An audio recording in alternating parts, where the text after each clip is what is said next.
అమ్మా, ఎలా ఉన్నారు? రండి, టమాటా వేసి గుజ్జు కూర ఎలా చేశానో ఒకసారి చూసేయండి. చికెన్ కూరకి ముందల 2 ఉల్లిపాయలు ఇట్లా చిన్న ముక్కలుగా కోసుకొని లైట్ బ్రౌన్ కలర్ వచ్చే వరకు వేయించుదాం. మీడియం ఫ్లేమ్లో పెట్టండి, లేకపోతే మాడిపోతాయి.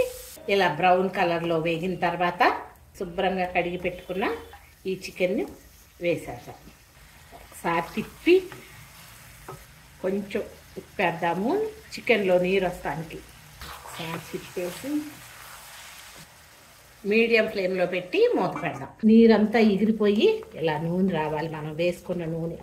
ఇప్పుడు హై మీద పెట్టుకొని తరిగి పెట్టుకున్న 2 టమాటాలు, కారం, 1 స్పూనున్నర పసుపు, కొంచెం అల్లం వెల్లుల్లిపాయ ముద్ద. అప్పటికప్పుడు నూరుకోండి అమ్మ. ఇలా వేసి ఒక్కసారి తిప్పుదాం. ఈ టమాటాతో పాటే కారం పసుపు వేసుకుంటూ, ఉప్పు ముందర వేసిన కారం పసుపు అల్లం వెల్లిపాయ పేస్ట్ వేస్తే టేస్ట్ బాగుంటుంది. సిమ్ మీద పెట్టి ఇంకొక 5 నిమిషాలు వేయించుదాము. అలాగే చూడండి, స్టవ్ మీద నీళ్లు కాగబెడుతున్నాను చికెన్లో నీళ్లు పోస్తానికి. ఇలా కూరలో నూనె పైకి వచ్చేయాలి. బ్యాచిలర్స్ ఈజీగా చేసుకోవచ్చు అమ్మ చికెన్ కూర. ఈ కూరని కొన్ని పచ్చిమిరపకాయలు, కరివేపాకు, నేను ఇంట్లో చేసిన చికెన్ మసాలా మన వీడియోస్లో ఉందమ్మా, ఒకసారి చెక్ చేసుకోండి. వేసి ఒకసారి కలుపుదాం.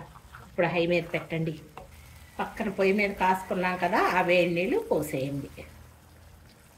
ఒకసారి కలిపి కొత్తిమీర వేసి మూత పెట్టి సిమ్ మీద పెట్టేయండి. ఒకసారి చూద్దాము. చూడండి, నూనె పైకి వచ్చేసింది. ఉప్పు కారం చూసుకోండి.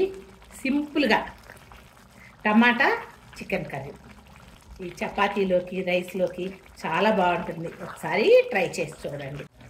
చూడండి, ఇలా దగ్గరికి వచ్చేయాలి. ఇలా గుజ్జు ఒక్కటే కనిపించాలి.